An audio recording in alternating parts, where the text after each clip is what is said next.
Buat saya penyembahan sejati atau namanya ikut Tuhan sejati itu begitu, dan itu yang saya sampaikan lewat lagu-lagu demi lagu. Kalau kalau Yesaya menyampaikan lewat khotbah, Daud itu berkhotbah lewat lagu. Iya. Dan saya belajar, Tuhan ajar untuk begitu menyampaikan pesan Tuhan lewat lagu. Saya ingat betul Tuhan nggak mau saya cerita soal kesaksian saya, walaupun seheboh seperti apapun kalau diceritakan, sesupan, seajaib apapun, Tuhan nggak mau. Tuhan maunya pokoknya biar mereka yang alami kesaksian. Saya ingat kenapa saya nggak boleh cerita misalnya Allah peduli saya bikin waktu saya begini. Kenapa? Karena Tuhan mau mereka yang punya kesaksian sendiri.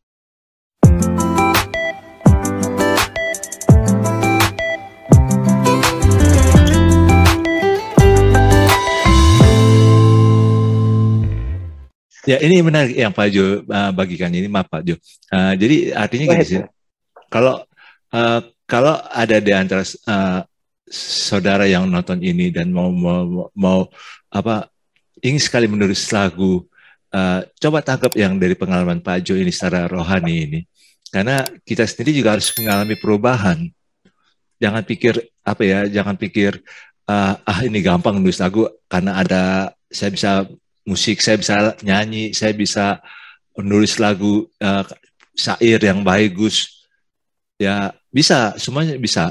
Tapi kalau bukan mengalami perubahan dari hati dan keintiman dengan Tuhan, hasil dari keintiman dengan Tuhan, akhirnya kita jadi apa ya? eh, Akhirnya berpusat pada diri sendiri. Pak Jo kekuatannya Yes. adalah bukan berbicara tentang diri, tapi bicara tentang Tuhan. Kalau yang berbicara tentang diri sendiri kan biasanya lagunya agak sedikit melan-melan gitu lah Pak. Jadi merasa diri jadi korban. Tapi ini Pak Jo lagu-lagunya kan bagaimana untuk bangkit dari masalah-masalah yang ada karena Tuhan itu Yes. besar, Tuhan itu Yes. mengasihi kita, peduli terhadap kita, dan makanya kita juga mau apa ya, mau ikut Tuhan sungguh-sungguh. Kita nggak bisa terbayangkan lah kasih Tuhan, nggak sangat besar itu kasih Tuhan untuk kita, dan itu hasil dari apa, eh, bukan pergulatan ya, tapi istilahnya keintiman Pak Jo dengan Tuhan itu Keintiman. membuat Pak Jo jadi kayak ngalami. Dan yang saya herannya lagi gini sih Pak Jo, karena Pak Jo lebih fokus kepada, kan tadi Pak Jo bilang ini, Tuhan saya mau punya masa depan yang baik dulu lah, sukses dulu lah. Iya. Iya.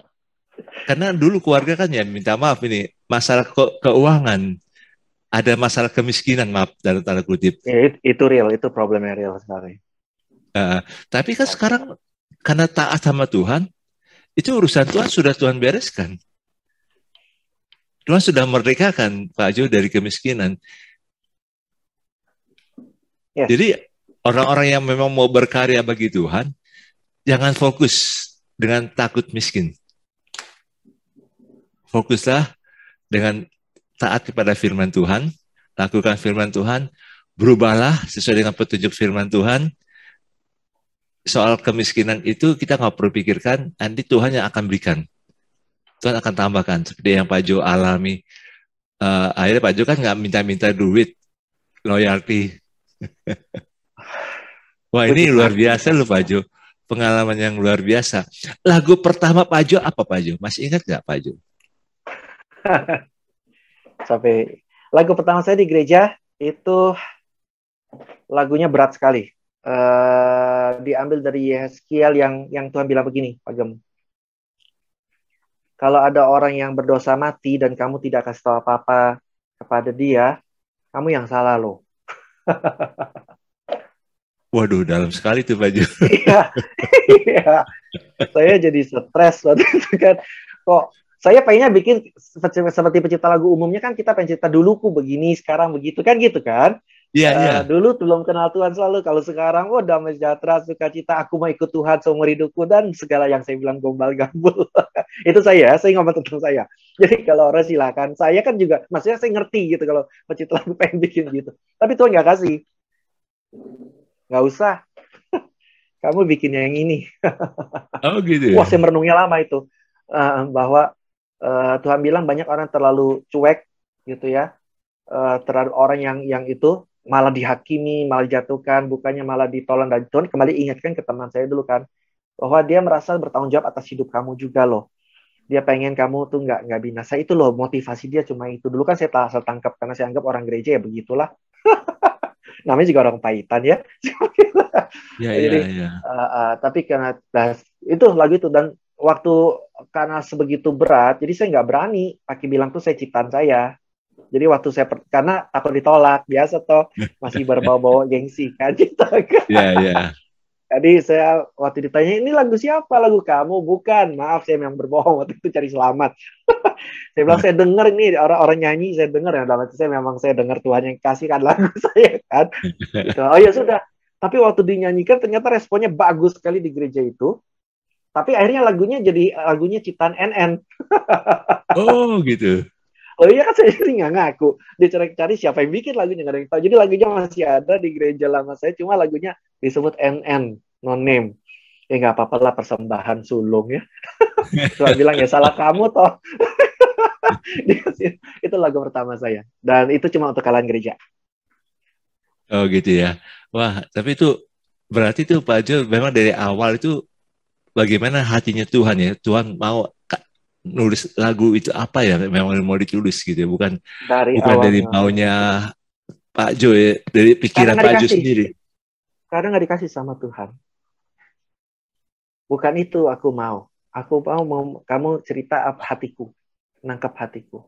Makanya saya juga keluar lagu akhirnya, ajar aku mengerti hatimu, memahami pikiranmu. Karena itu yang Daud lakukan. Jadi saya banyak belajar dari Daud.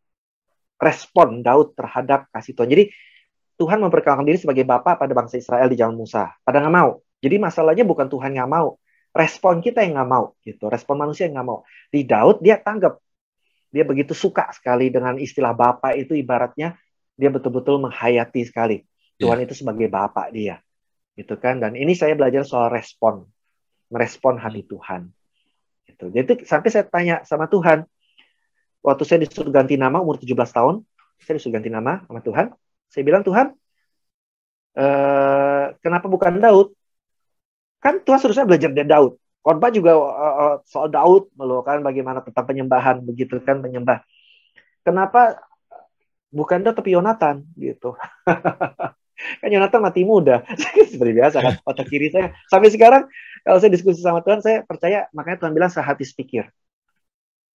Hati itu bicara soal otak kanan, sepikir itu otak kiri. Jadi it's okay gitu. Pakai aja pikiranmu buat Tuhan. Nanti Tuhan juga kasih hal-hal logis kok buat kita gitu, kalau buat saya. Jadi Tuhan bilang karena Yonatan itu adalah sifatnya dua yang saya mau. Pertama dia pahlawan. Tapi kedua ya, dia sahabat. Sahabatnya Daud. Jadi Tuhan bilang melalui lagu itu kamu akan seperti Yonatan tuh menciptakan Daud-Daud. Menciptakan raja-raja. Kingmaker, orang-orang pemenang-pemenang. Itu Yonatan. Daud itu kalau nggak ada Yonatan juga stres waktu itu. ya, Jadi betul. Yonatan yang tolong dia, kan yang menguatkan dia gitu kan. Dan disitulah peranan saya menguatkan hati orang. Yonatan. Ya, dengan cocok anugerah dari Tuhan. Karena Yonatan itu di atas nama saya itu Yonatan tuh. Saya diberikan istrinya Bruri Pesolima dulu waktu ke Amerika. Dia belikan arti nama Jonathan. Jo, kamu tahu nggak arti nama kamu? Ini artinya. Saya gantung sampai sekarang. Itu semua dari Tuhan, anugerah. Jadi saya berasa hidup saya adalah anugerah. Dan anugerah ini yang saya sampaikan ke orang lain. Kasih setianya Tuhan ini. Hesed, kasih setia yang Daud suka bilang, kasih setia. Ya, jadi kalau Jonathan sendiri Pak Jo, kalau bahasa Ibrani-nya, Yehova yang memberi. Jo jadi Yehova, Nathan itu memberi. Yes, Uh, semua dari jadi Tuhan. cocok lah dengan nama Pak Jo sendiri. Jadi Yehova sendiri yang memberikan lagu-lagu itu kepada Pak Jo gitu lah. Iya, makanya waktu saya ganti nama kan pasti orang heran. Apa orang tua nggak tahu? Saya ganti nama sama sampai ke marga-marga saya ganti. Karena prawira itu kan si Jonathan itu adalah seorang prawira, prawiranya Tuhan. Kamu Oh, bukan korban dunia ini, kamu bukan tapi kamu adalah prawiranya dunia ini. Jadi kamu adalah pemenang.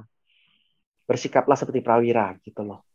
Prawiranya Tuhan. Jadi saya bingung. Saya langsung tanya orang tua saya itu, kalau saya papa saya nanya gimana ini? Kok marga ganti? Lalu Tuhan kasih hikmat, ya udah saya tanya, bener? Pak saya nanya dong, kok kamu ganti nama sih?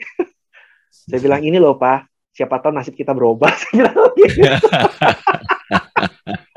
Papa saya bilang, oh bagus bagus. Kalau kamu betul-betul nasib berubah, Papa ikut ganti marga juga.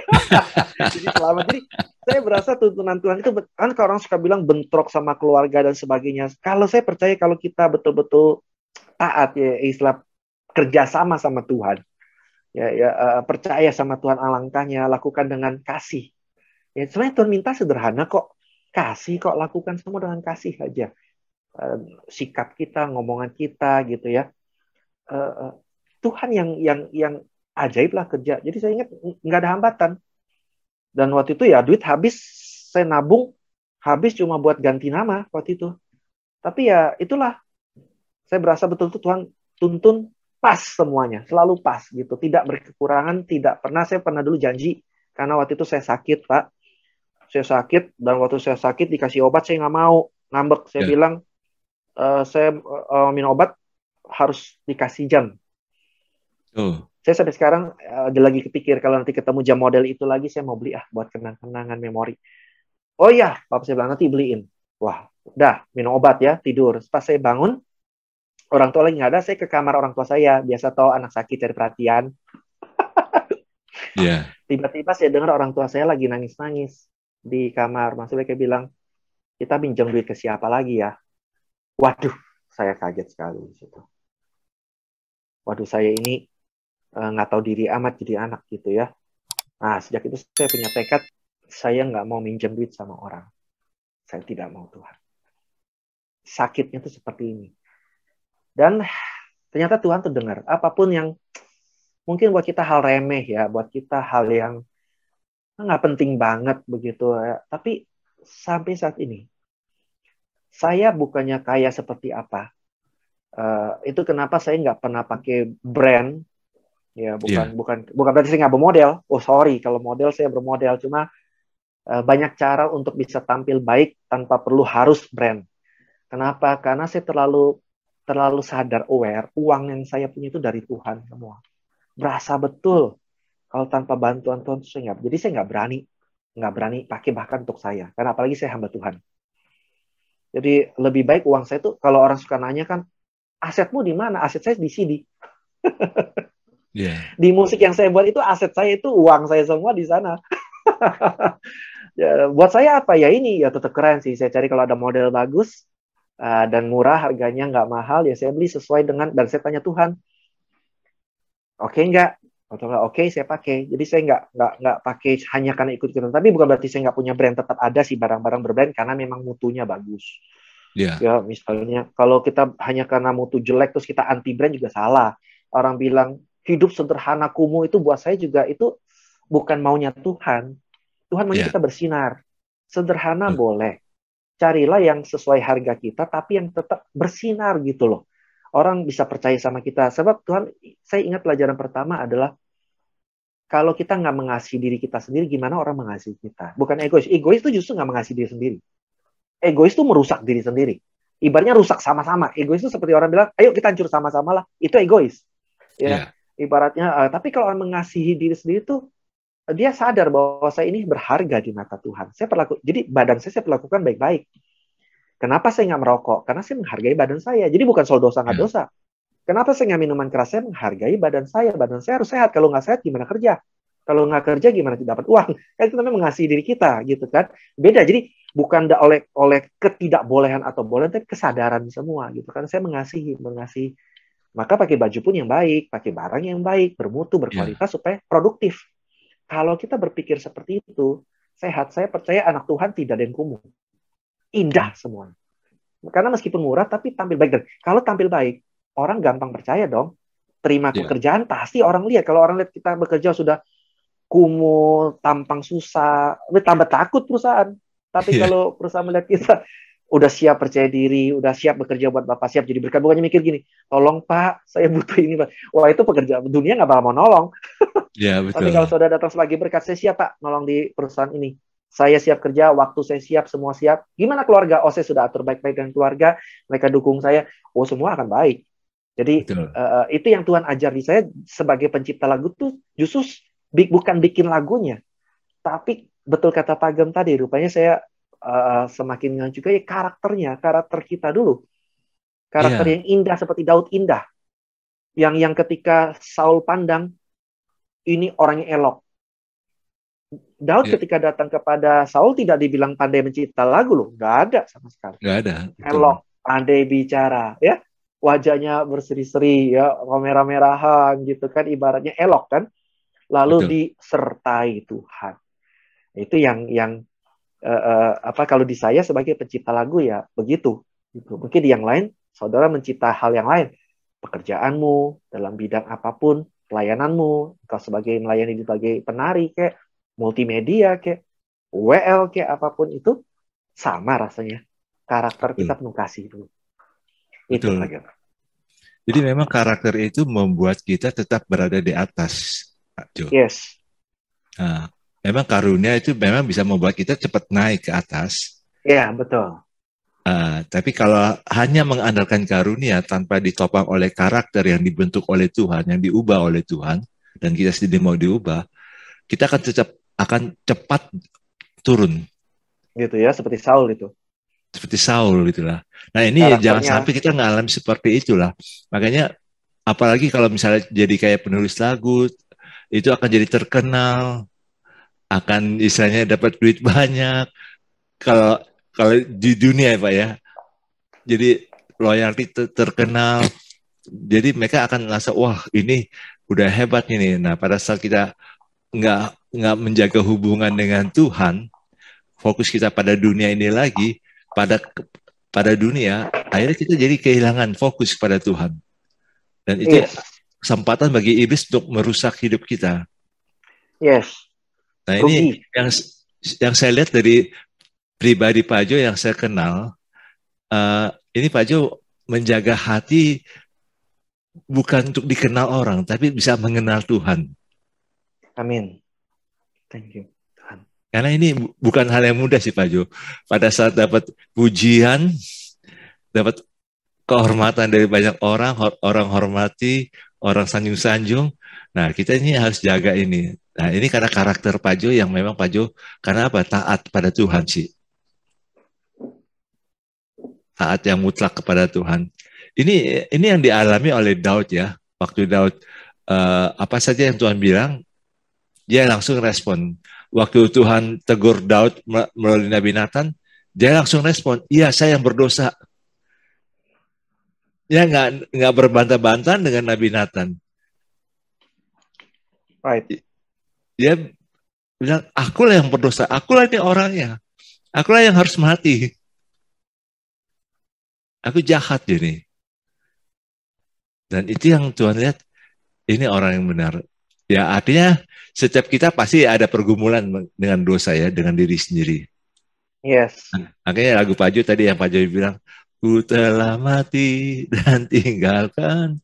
Wah itu kalimat yang apa ya, uh, kayak kita nyanyi untuk diri kita. Iya, betul.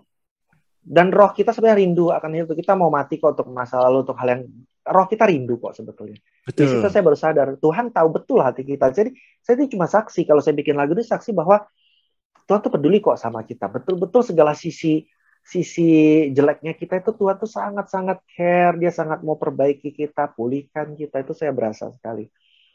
Itu kenapa saya ingat betul Tuhan nggak mau saya cerita soal kesaksian saya, walaupun seheboh seperti apapun kalau diceritakan, sesupan, seajaib apapun, Tuhan nggak mau. Tuhan maunya pokoknya biar mereka alami kesaksian. Saya ingat kenapa saya nggak boleh cerita misalnya Allah peduli saya bikin waktu saya begini. Kenapa? Karena Tuhan mau mereka yang punya kesaksian sendiri. Jadi mereka tidak ke saya, ke Tuhan dengan pengalaman masing-masing. Sehingga ketika saya baca kesaksian orang, saya yang wow-wow sendiri akhirnya. Wow, ini orang lebih lebih mengalami hal yang lebih mengerikan dari saya. Kok bisa? Ya, dia bicara tentang Allah peduli itu menguatkan dia. Wah, dan Tuhan bilang, kalau kamu cerita kesaksian kamu membatasi dia. Membatasi seakan-akan ya dia harus sama seperti itu. Sedangkan ketika kita menyerahkan kepada Tuhan, kesaksian dia jauh lebih dahsyat lagi malahan. Iya. Seperti saya pernah nonton acara kesaksian itu, ya ada seorang anak yang dimolested, disiksa secara seksual sama bapaknya. Terus kemudian dia bilang dia hampir bunuh diri dan sebagainya. Terus dia bilang lagu ini, yang itu ku telah mati dan tinggalkan, itu menguatkan dia. Sampai dia bilang kalau kalau saya ketemu pencipta lagu ini, saya pengen terima kasih. Saya nonton TV kan sampai bilang ini saya loh. Maksudnya, maksudnya saya belum tentu bisa bersikap seperti dia, jujur. Kalau kita mengalami hal yang menyakitkan oleh orang tua kita, tapi dia bisa bersikap memaafkan sampai papanya bertobat. Itu di kesaksian di yang TV yang suka kesaksian itu loh Pak. Iya, iya. Disitulah saya berasa ya itulah. Itu untungnya saya tidak cerita bahwa saya bikin lagu ini gini. Jadi kalau ada yang suka cerita saya ngalamin gini ya silakan. Tapi panggilan saya adalah memang Tuhan bilang jangan cerita. Tuhan tidak mau orang jadinya ke saya. Kenapa? Karena saya bukan juru selamat mereka. Saya nggak bakal Betul. kuat. Setuju. Tuhan tahu saya nggak bakal kuat. Saya akan akhirnya melakukan sesuatu yang akhirnya merugikan saya sendiri gitu loh, berbohong, akan jaga stres, jaga image begitu ya. Misal kalau orang bilang saya kayaknya sakti banget ya, wah akhirnya saya harus menjaga kesaktian dalam tanda kutip itu gitu loh, dengan melakukan segala hal yang ya bahkan mungkin akhirnya membinasakan saya sendiri akhirnya gitu kan. Tuhan tahu itu semua lah. Itu kenapa saya serahin mereka ke Tuhan, seperti perempuan Samaria yang akhirnya bawa mereka ke Yesus kan. Soalnya perempuan Samaria itu kan bisa waktu bersaksi banyak orang bertobat. Bisa aja dia bilang, iya memang saya loh, saya diubahkan loh. Iya. Dia bawa mereka ke Yesus. Ya kan ujungnya dan lebih banyak lagi yang percaya, dan itu yang saya praktekkan ya begitu. Taat bahwa firman Tuhan itu betul-betul menuntun kita kok untuk kebaikan kita. Itu rahasia saya bikin lagu ya sebetulnya bukan ketika praktek bikin lagunya, tapi kisah-kisah di balik itu yang melatar belakangi itu yang menghidupkan lagu itu dalam roh dan firman, ya itu dia. Gitu. Itu yang saya lihat buktinya sampai sekarang ada ya, lagunya sampai sekarang eksis, menguatkan, masih berdampak ya. Orang dengar lagu yang baru-baru arti kehadiranmu masih aja yang kaget-kaget. Oh itu dari nama Pak Jonathan tuh, masih ada aja anak baru. Itu rasanya begitu dahsyatnya. Padahal kalau mau diceritakan latar belakang lagu itu, wah itu kelihatannya sih seru ya. Tapi buat saya nggak perlu. Toh lagunya ini udah bicara bahwa kita ajaib, gitu aja. Ya, ya. Nah, tadi Pak Jo waktu kasih kesaksian itu soal memberi nama itu Jonathan, Pak. Yes. Karena itu untuk tadi yang Tuhan bilang sama Pak Jo itu adalah Pak Jo akan menjadikan banyak orang itu kayak raja-raja, kayak Jonathan mendukung ini. Artinya ini yang saya nangkep, ini koreksi saya kalau saya salah nangkep Pak. Artinya kalau orang-orang yang betul-betul nangkep jubahnya dari Pak Jo ini, bisa dapat urapan raja. Ya, saya tidak terbiasa. Tapi karena ini dari mulut Pak Gem sendiri, ya saya bisa bilang ya dengan sangat yes, amin gitu. Memang itu yang Tuhan sampaikan kepada saya itu begitu. Oke. Jadi ya, prawira, saya menciptakan prawira-prawira raja lain gitu, mensupport mereka jadi King of David gitu.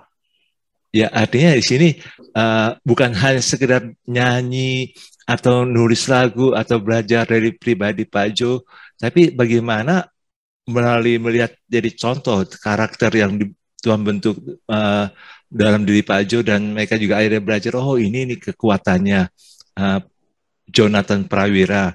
Nah, artinya ada sesuatu yang sebenarnya Tuhan ingin berikan suatu warisan, urapan yang turun seperti Jonathan mendukung Daud. Tapi dia karena Daud ada pembentukan karakternya. Tentu untuk mendapat urapan raja nggak mudah, nggak pikir itu karena raja itu jadi enak gitu, jadi bisa berhasil. Itu pembentukan karakternya luar biasa. Jangan kayak Saul, tapi harus jadi Daud yang berkenan kepada Tuhan. Karena jubahnya Pak Jonathan ini adalah ketaatan yang mutlak kepada Tuhan. Apa yang Tuhan bilang, ya itu diikutin aja lah, gitulah. Ya memang cuma itu rahasianya. Simpel Tuhan itu yang terbaik. Iya, cuma itu. Dan itu kenapa kalau Pak Gem lihat memang khotbah saya atau mendorong orang untuk be the best, memaksimalkan potensi yang Tuhan sudah kasih, memaksimalkan talenta, ujungnya ke sana. Karena memang ya itulah yang Tuhan lakukan terhadap Daud, begitu, memaksimalkan potensinya supaya nanti berdampak positif lagi buat orang lain. Jadi ketika Tuhan suruh kita baik, Tuhan suruh kita melakukan hal yang baik, karakter baik, itu bukan tanpa tujuan, bukan cuma karena aku Tuhan, kamu juga mesti begini dong, because I said so, kata orang Barat. Bukan, karena Tuhan mempersiapkan kita punya karakter pemenang, karakter raja. Kenapa kita harus ngomong dengan baik? Karena raja yang baik yang ngomongnya juga baik, berkualitas, berbobot. Seorang raja yang baik, berapa raja baik, nggak bakal ngomong yang nggak penting punya dah. Apalagi hal yang kotor. Iya, jadi betul. Jadi bukan cuma, oh nggak boleh ngomong jorok lo, kenapa? Dosa lo, ntar lidah lo dipotong neraka. Bukan cuma itu, tuh jauh. Itu bukan sifat seorang bapak, itu kan. Tapi buat Tuhan adalah karena Tuhan mau omongan kita punya urapan. Yang kita ngomong jadi. Punya kuasa dalam lidah kita gitu loh. Untuk menciptakan apa yang tadinya nggak ada, jadi ada. Ciptakan kehidupan yang baik, ciptakan hubungan yang baik, ciptakan kemenangan masa depan yang baik buat kita. Dan itu yang sebenarnya lagu saya ini mengarahkan ujungnya ke sana. Jadi bukan cuma soal oh saya curhat perasaan saya, rasanya itu baik, tapi bukan cuma itu. Ada something yang Roh Kudus mau bicara. Saya selalu percaya bahwa ketika orang dengar lagu saya atau menyanyikan menyembah dengan lagu yang Tuhan berikan buat saya, mereka akan tampil seperti Tuhan, Roh Kudus bicara sama mereka. Something yang hikmat mereka dapat, penghiburan, ada penguatan, ada petunjuk, ada nasihat, ada apapun gitu loh. Jadi saya kemarin juga baru ibaratnya khotbah di suatu anak muda, kaum anak muda. Saya sih nggak pernah negor. Agam tahu saya cuma cerita kebaikan Tuhan. Somehow mereka bisa bilang, Pak, ini kami merasa tertampar. Loh, siapa yang nampar? Saya bilang. Saya cuma ngelus-ngelus. Tapi betul, karena Roh Kudus bicara, bukan saya. Mereka yang langsung Roh Kudus bicara. Saya cuma cerita kebaikan Tuhan. Tidak ada teguran sama sekali. Dari bahwa kamu harus begini, kamu harus, nggak pernah. Kan Pak Agam tahu kan? Saya cuma cerita bahwa Tuhan mau tuh kamu begini, Tuhan tuh mau kamu begini. Jadi entah kenapa mereka yang tiba-tiba yang Roh Kudus yang makanya kamu jangan begitu gitu kan. Saya nggak cerita jangan begitunya, tapi kan enak kalau begitu Pak Agam. Mereka tahu punya arahan kemana. Kenapa saya harus baik? Kenapa saya harus sabar? Kenapa saya harus mengampuni? Kenapa saya harus move on? Kenapa saya harus rendah hati? Kenapa saya harus rajin? Ada alasannya semua gitu. Dan ini yang saya sampaikan cuma ini. Iya. Hati Tuhan tuh kenapa gitu kamu mau begitu? Nanti siapa yang bikin saya begitu? Oh susah nih, nggak bisa. Ya memang susah. Itu gunanya Roh Kudus ada kan. Jadi ketika kita tahu hati Tuhan, ternyata ikut Tuhan tuh nggak rumit. Ikut Tuhan nggak rumit. Ikut Tuhan tuh memudahkan kerumitan kita di dunia. Gitu. Yang suka bikin rumit siapa? Ya nggak tahu lah. Buat saya sih, buat saya kalau saya lihat Tuhan tuh nggak berniat memperumit orang untuk bingung gitu loh. Kayaknya semakin kita bingung, semakin Tuhan tuh, pada bingung kan. Nah inilah, buat saya gitu, kalau lihat jemaat bingung, buat saya malah, saya yang salah nih kayaknya khotbahnya. Kok malah tambah bingung, tambah, wah, saya ini harus gimana nih? Saya harus gimana? Kayak seakan-akan kayak kita lagi belajar kungfu gitu. Ini bukan belajar kungfu buat saya. Ini kita justru mengalami kelegaan, bebas dari beban segala. Nah itu buat saya penyembahan sejati, atau namanya ikut Tuhan sejati itu begitu. Dan itu yang saya sampaikan lewat lagu-lagu demi lagu. Kalau Yesaya menyampaikan lewat khotbah, Daud itu berkhotbah lewat lagu. Dan saya belajar, Tuhan ajar untuk begitu menyampaikan pesan Tuhan lewat lagu. Jadi semakin kita ikut Tuhan, dan kalau yang Anda merasa kok ikut Tuhan semakin rumit, itu agak salah, agak miss. Bukan itu niat Tuhan. Ikut Tuhan mestinya semua jadi enteng ya. Ternyata simple kok. Nah itu jadi benar. nggak overthinking ya Pak Jo ya? Nggak overthinking, nggak berusaha ritual. Kebanyakan berusaha rumit karena gini loh Pak. Kita berusaha melakukan apa yang kita pikir Tuhan mau. Jadi kita fokusi di situ. Nanti 10 pendeta akan cerita di ayat 1 ayat sama, pasti ada 10 teknik berbeda. Kamu harus begini, kamu harus begitu. Semua. Nah, kalau saudara, itu kan pusing sekali. Tetapi kalau saudara tahu hati Tuhan maunya kemana, jadi saudara akan, Roh Kudus akan kasih arahan, kamu harus lakukan begini, yang ini yang kamu harus lakukan. Jadi nggak bingung gitu. Nggak merasa semuanya saya harus lakukan. Stres lah itu. Gini ya, paling sederhana ya. Yang paling saya suka jadi keributan kan soal persepuluhan. Saya suka heran gitu. Apa yang diributin sih sebetulnya gitu kan. Hati Tuhan mau kamu diberkati kok. Itu aja simple. Kalau kamu diberkati Tuhan, jangankan 10% Pak Gem. Kayak saya 100% itu saya kasih buat Tuhan loh. Maksudnya, Kalau kita sudah tahu kita diberkati, nah, titiknya itu ternyata. Jadi yang saya khotbahkan adalah kamu diberkati kok sudah. Bukan karena Betul. kamu memberi. Kamu memberi karena kamu sudah merasa diberkati Tuhan. Nah, ini Iya. loh bukti yang kamu diberkati. Tubuh kamu sehat, kamu kuat hadapi masalah, kamu ada pertolongan yang di luar dugaan kamu bisa bertahan walaupun masalah banyak, kamu bisa bertahan. Nah, ini yang saya cerita lewat lagu. Jadi, saya tanya Tuhan waktu itu kan, Tuhan mau saya jadi pengkhotbah. Apa yang saya khotbahin? Ya sama seperti lagu, kata Tuhan. Kamu lagu ngapain? Cerita Iya, kebaikan iya. Tuhan. Ya sama. Jadi ketika kita konsisten, ya buat saya nih hamba Tuhan sebagai hamba Tuhan. Jadi saya nggak rumit hidupnya kan. Saya Betul, cuma betul. cerita apa yang sudah saya tahu, saya alami dari Tuhan gitu kan. Tapi bukan pengalaman pribadi saya. Cuma firman-Nya yang saya alami gitu, yang saya Betul. ceritakan gitu. Jadi saya ingat betul, saya punya waktu itu Pak Gem, saya punya ganjelan tentang kuasa Tuhan. Ganjelan karena saya cerita soal kuasa Tuhan itu termasuk membangkitkan orang mati. Iya. Saya belum belum ini. Jadi seakan-akan masih ada titik yang belum nih gitu kan. Tapi ternyata saya mengalami pengalaman begitu. Ada seorang dokter, fans saya Pak Gem. Dokter yang fans saya. Jadi seluruh rumah sakit dia tahu deh, itu dokter suka lagu saya melulu. Sampai Iya. bosan-bosan. Dokternya meninggal. Oh, Waktu meninggal, mereka mereka setel lagunya saya. Ceritanya kan ini kan lagu penghormatan buat mendiang. ya. Bangun, bangun. Sampai dokter temannya yang telepon saya. Sampai dokter temannya telepon, Iya. sekarang sudah di Australia. Pak, Papa kenal nggak yang namanya ini? Kenal. Barusan dia meninggal, Pak. Hah? Oh. Saya kira dia meninggal. Tapi barusan bangkit lagi. Wah, Oh saya ya? bingung. Kok bisa ya, Pak? Ya? Jadi dokter nanya saya. Ya, saya bilang, saya juga nggak tahu. Itu Tuhan sama dia. Oh iya, ya, Pak. Saya juga nggak bisa ngomong banyak. Dokter nih. Dokter kan paling sainsnya kuat sekali, kan? Kok Iya, bisa iya. gitu ya, Pak? Kan itu kalian lebih tahu. Tapi itulah second chance buat dia. Saya bilang, itu berarti Tuhan punya rencana besar buat dia. Oh iya, ya, mestinya ya. Kalau orang bisa sampai bangun gini, ya mestinya ada sesuatu ya. Cuma itu aja. Tapi di situ seperti Tuhan bilang, tuh, keraguan kamu aku jawab kan. Jadi, Hmm. kalau kita ragu sama Tuhan sesuatu, sampein aja. Nanti Tuhan punya cara buat jawab. Iya, Jujur. iya. Kembali ke jujur. Saya lihat Daud itu, makanya dibilang, siapa yang suci hatinya akan melihat Allah. Kan Yesus juga bilang kan. Betul. Nah, Iya. itu suci itu maksudnya apa? Tulus, murni, pure heart sebetulnya. Orang suka bilang suci itu ibaratnya nggak boleh ada kotornya. Gimana hati nggak ada kotornya? Gimana tuh? Iya, iya. Pasti ada aja tercemar oleh marah, tercemar oleh Iya, kesel. iya, Maksudnya iya. murni itu ya udah jangan munafik di depan Tuhan. Murni aja sama Tuhan. Tuhan aku masih gagal loh Tuhan. Disitulah kita lihat pertolongan Tuhan. Itu yang Iya. saya alami Pak lewat semua panggilan ini. Jadi kita Belak-belakan betul-betul hari ini. kalau mau apa, jadi kita bukan bergantung kepada pengkhotbah yang terkenal atau yang hebat-hebat, yang dalam urapan. Kalau kita dapat firman, dapat khotbah yang baik, kita harus langsung hubungannya kita dengan Tuhan secara pribadi. Yes, right.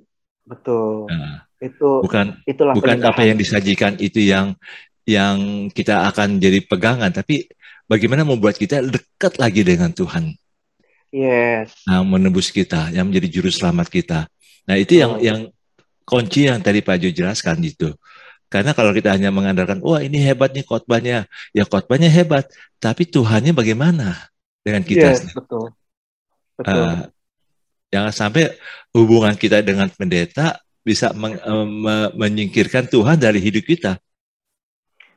Iya, akibatnya malah jadi teori. Kita jago Jadi soal teori. teorinya semua. Nanti Dan kita suatu membuat kita saat, jadi overthinking, membuat kita bingung, dan kita menjadi orang yang apa ya, bukan agamis ya, tapi agamawi, ya, ya, boleh, boleh. Tanpa sadar kita pun akhirnya jadi bentrok sama orang. Karena konflik perbedaan sama orang. perbedaan apa pengalaman hikmat itu yang akan bikin ribet kan selalu di situ. Saya lihat Pak Gem, bahwa kalau kita cerita tentang Tuhan itu hampir pada setuju, rukun. Tapi ketika kita cerita apa yang kita lakukan sama Tuhan, nah itu dia kuncinya. Ya, Mulai dah ya, tuh, mulai dah tuh. ya, Jadi ya itu. Jadi akhirnya kita tahu saya juga udah diajarin Tuhan bahwa memang kuncinya itu adalah setiap orang punya pengalaman pribadi. betul. Ambil itu sebagai contoh. Abraham punya pengalaman pribadi Daud punya pengalaman pribadi, Yakub punya pengalaman pribadi. Jangan paksa kita melihat pengalaman harus sama, bahwa Yakub lihat tangga, kita juga melihat tangga gitu. Itu Iya, kan cuma artinya tujuan di balik semua itu apa. Setelah Yakub melihat tangga itu, dia yang tadinya ngandelin diri dia, sekarang ngandelin Tuhan. Dia tahu betul. Tuhan hadir. Makanya di kerjaan Laban pun, dia ibaratnya sebetulnya pasar. Cuma Tuhan yang kasih hikmat untuk roba domba. Dia nggak lagi sekarang punya pikiran nipu. Padahal kan di rumah sendiri semua ditipu. Waduh, orang Iya, sudah bilang. Dulu ada kalimat rasis untuk hal ini, cuma saya nggak mau sebut. Jadi maksudnya, kalau orang-orang tipe ini, waduh, keluarganya juga diciak. Gitu. iya. Itu Yakub sebetulnya. Tapi ketika Nah, dia sudah ketemu Tuhan, penglihatan Tuhan, di Laban dia dikerjain. Laban nggak punya pikiran mau hajar Laban. Dia sikat, lu bisa, gue juga bisa nih. Enggak kan? Nah, itu yang mesti dilihat itunya sebetulnya. iya, Tapi iya. seringkali orang terjebak pada lihat pengalaman, oh Yakub melihat ini loh. Nah, kalau Pak Jonathan dilihat ini belum. Jadi saya suka heran kalau orang suka misalnya nanya, oh si pendeta ini sudah begini loh, udah ke sorga loh. Pak Jonathan udah belum. Bukan itu poinnya. Betul, Ntar betul, juga kita ke betul, sorga semua, ngapain betul, dipikirin gitu. Andai kata saya sudah pernah, emang saya perlu cerita gitu kan. Gitu kan. Jadi betul. uh, seringkali orang terjebak di sana, jadi rumit hidupnya. Jadi apa yang namanya, bukan sesuai yang Tuhan mau. Padahal yang Tuhan mau itu setelah melihat dengar gitu kesaksian, kamu gimana? What your response? Iya, betul. Gitu. Makin Nah, percaya, makin baik, makin seperti Yesus, atau cuma berasa gini, oh jagoan gue hebat nih, jagoan lu kurang hebat. Nah, itu saya percaya itu bukan yang Tuhan mau. Itu aja. Jadi uh, itulah penyembahan sejati yang saya coba sampaikan, bahwa yang hari ini kita ngomong bahwa ketika kita mencipta lagu ataupun melayani Tuhan, tujuannya itu kembali ke Yesus semuanya. Kalau betul. melakukan itu yang menyelamatkan saya sampai sekarang, bertahan sampai sekarang tuh begitu. Saya tenang, hidup saya nggak merasa harus jaim. Saya biasa aja. Saya nggak harus menjadi seseorang lain. Iya, Seseorang yang sakti itu tidak harus saya harus bersikap gimana, ngomong gimana, seperti gimana gitu, atau tas dibawain orang. Ya itu bukan tipe saya. Saya adalah tenang apa adanya gitu. Kan enak jadi kalau hidup kayak gitu. ya, karena misalnya untuk yang menonton ini Pak, jadi mereka kalau misalnya dengar lagu-lagu Pak Jonathan, mereka sangat diberkati, mereka bilang, wah ini lagu-lagu Pak Jonathan ini bagus semua, dan mereka sangat favorit sama Pak Jonathan. Tapi nggak ada gunanya itu kalau nggak dekat dengan Tuhan, nggak mengalami Tuhan. Seperti yang dialami oleh dokter yang dibangkitkan Tuhan itu melalui waktu didengarkan lagu-lagu Pak Jonathan, dokter itu bangkit kan, jadi dapat Iya, kesempatan kedua. Nah, itu bukan karena Pak Jonathan ya, tapi karena tuh dia ngalami Tuhan. yes, Ya, ya betul. kita nggak tahu apa rahasia Tuhan untuk dia dapat kesempatan kedua gitu lah. Tapi yang jelas bahwa Tuhan memakai Pak Jonathan untuk menolong orang ini, dokter ini untuk mengalami Tuhan sendiri. Dan ini yang bagus Pak Jonathan saya lihat, artinya biara yang menonton yang mungkin dalam tanda kutip favorit terhadap Pak Jo, janganlah terhadap hamba-hamba Tuhan, siapapun orangnya. Tapi lebih baik itu membuat dia makin dekat dengan Tuhan, mengalami Tuhan lebih lagi. Kalau Yes, kata-kata syair-syair dari lagu-lagu Pak Jo sangat memberkati, biar itu membuat dia boleh berubah dan makin mencintai Tuhan, mengalami Tuhan lebih lagi. Nah, mungkin yang yes. terakhir nih Pak Jo. Pak Jo mungkin bisa berikan saran-saran praktis bagi mereka yang memang mau menulis lagu ini. Kira-kira Pak Jo bisa bagikan nih hal-hal yang praktis yang mereka bisa buat Pak Jo. Oke, jadi sepanjang yang kita bicara tadi tuh intinya satu, ya berusaha sampaikan Tuhan lewat lagu kita. Itu aja. Soal hikmatnya bagaimana, pasti Tuhan punya cara. Modelnya gimana, metode gimana, itu terserah. Nah, cuma paling kuncinya gini. Yang pertama, tidak ada yang istilahnya metode sebetulnya. Ya, Karena kalau metode, kalian belajar metode, akhirnya seringkali dapat cuma copycat. Copycat ya, dari si pengajar. betul. Ya, jadi apakah lagu harus pendek? Enggak harus. Apakah lagu harus panjang? Enggak juga. Ya, apakah liriknya harus vertikal? Artinya kepada Tuhan, kau dan aku, total. Kita, kamu, dia, atau gimana? Enggak juga. Itu semua adalah suatu hikmat pribadi, inspirasi pribadi. Apakah musiknya harus aransemen lagu slow, harus 3/4, 4/4, 2/4, 6/8, harus irama, boleh nggak disco, rock, dangdut, tidak ada masalah semua. Itu hikmat Ya. pribadi. Kita bikin lagu buat siapa, gitu kan? Tentu buat Tuhan, tapi maksudnya segmennya siapa? Apakah tipe lagunya tuh cocok buat orang yang kita nyanyikan? Gitu aja. Dan kemudian, jadi nggak ada satu metode apapun soal lagu. Jangan mau dibatasi oleh metode. Silahkan go ahead, bebaskan, ekspresikan. Ya, cuma satu aja yang penting. Lagunya enak didengar. Itu aja. Ya. Itu sudah pasti itu. Jadi apa? Biar sebagus apapun message di dalamnya gitu kan. Kalau lagunya nggak enak didengar, wah itu yang apa? Jadi penghalang juga, penghambat, karena namanya lagu mesti enak dong. Kalau kita Ya. dengar suara orang ngomong aja mesti enak, ya kan, artinya cara ngomong pun harus enakin gitu kan, nggak nyakitin gitu kan. Nah demikian juga Ya. sama lagu juga begitu. Terus apa ya, kalau soal, nah yang paling penting juga kan ini era hukum. Jadi saya punya pengalaman pribadi di mana zaman dulu kan zaman pelayanan semua. Misalnya kalau saya bikinin lagu untuk orang yang saya hormati, saya masukkan namanya juga. Dan itu biasa. Misalnya saya bikin lagu keluargaku adalah sorgaku. Jadi itu lagu saya ambil dari acara radionya pendeta, seorang pendeta, Pak Gilbert Ya. Lumendong. Jadi saya tulis juga namanya sebagai penghormatan secara pelayanan. Kemudian lagu banyak juga lagu seperti Mujizat Setiap Hari, itu semua lagu-lagunya kalau saudara lihat di saya tulis namanya, saya diambil dari buku Mujizat Setiap Hari.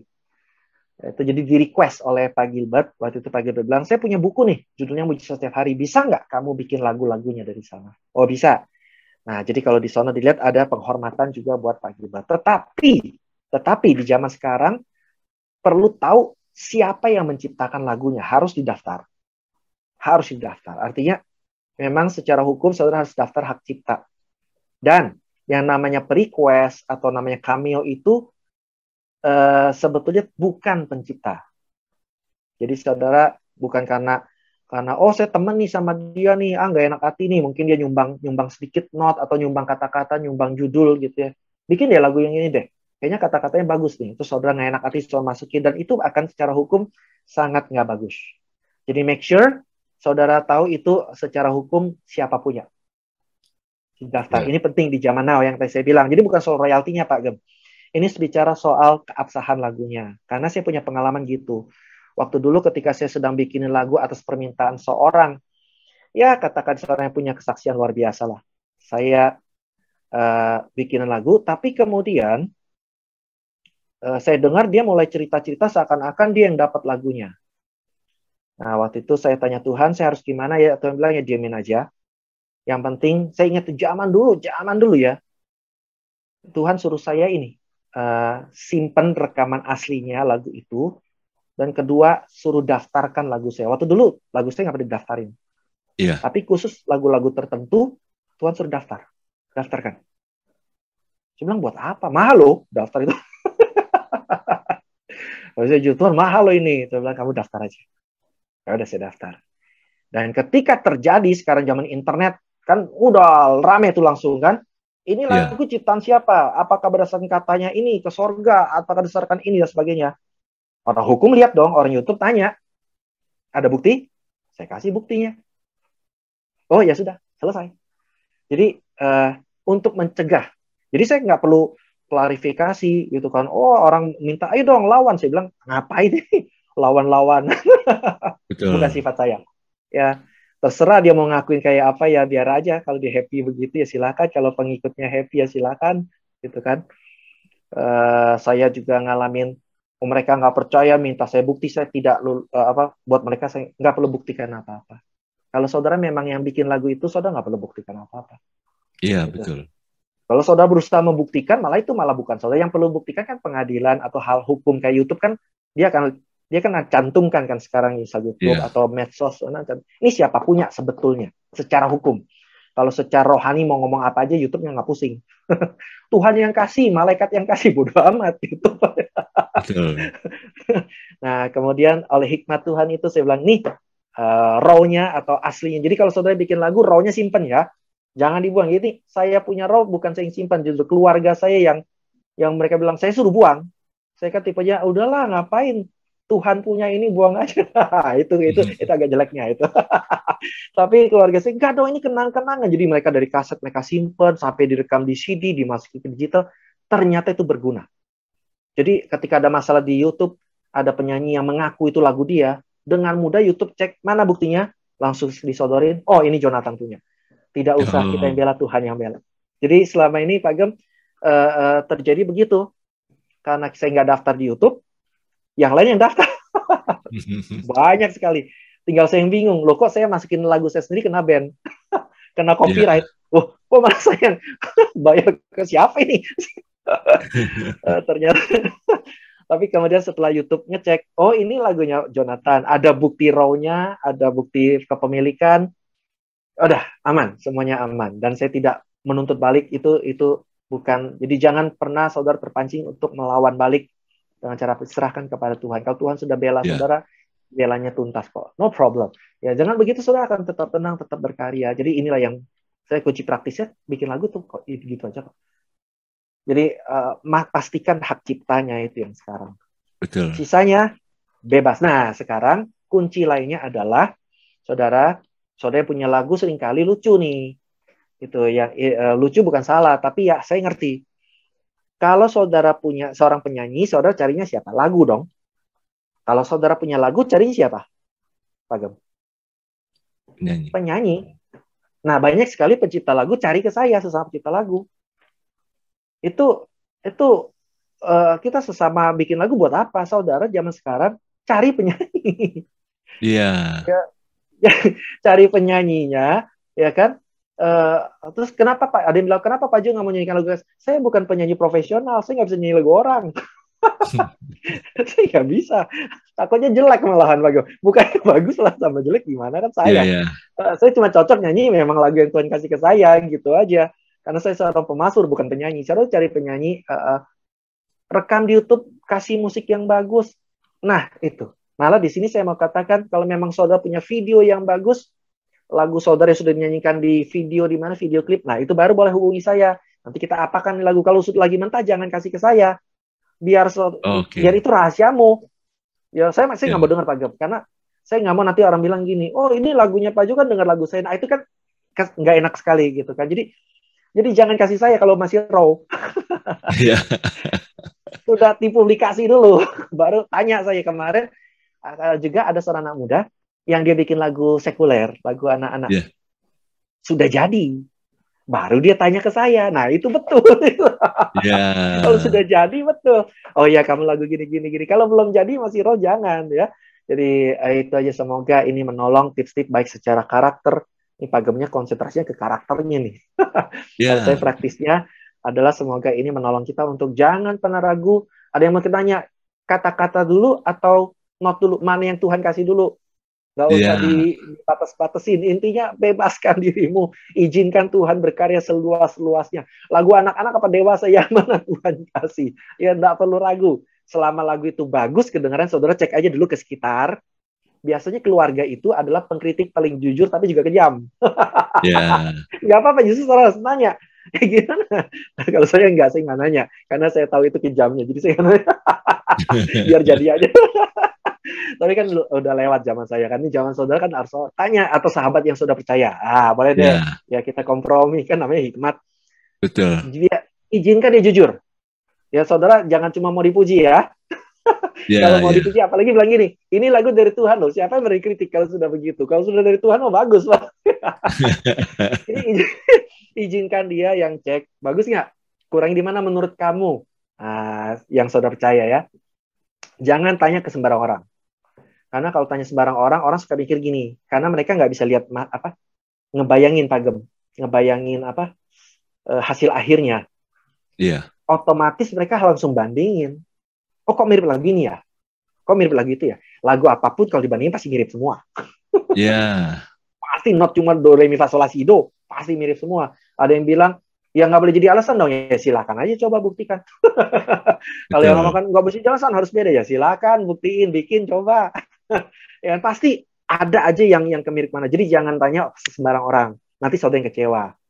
Tanya orang yang saudara percaya untuk tanya. Tapi biasanya bukan pencipta lagu, pengamat, pendengar, penikmat lagu lebih bagus. Ya, kalau dia seorang penikmat lagu, nah paling enak dia ibaratnya udah tahu semua jenis, pasti dengar, oh ini mah nggak enak. Oh ya, enak ini mana? Refnya nggak enak. Oh ya udah gitu. Jadi semoga tips-tips ini bisa membantu saudara. Gitu. Kalau ada yang kurang, silakan tanya ke Redemption Issue saja. Tanya apa yang perlu saudara tanya. Nanti kita akan bahas bersama-sama di sini. Mungkin ada part 2, part 3, who knows. Tapi memang part pertama ini yang penting sebenarnya saudara. Kenapa Pak Gem ini panjang benar soal karakter? Karena dalam seminar bikin lagu pun saya buktikan 5 menit cukup kok bikin lagu. Secara teknik 5 menit bisa. Bisa.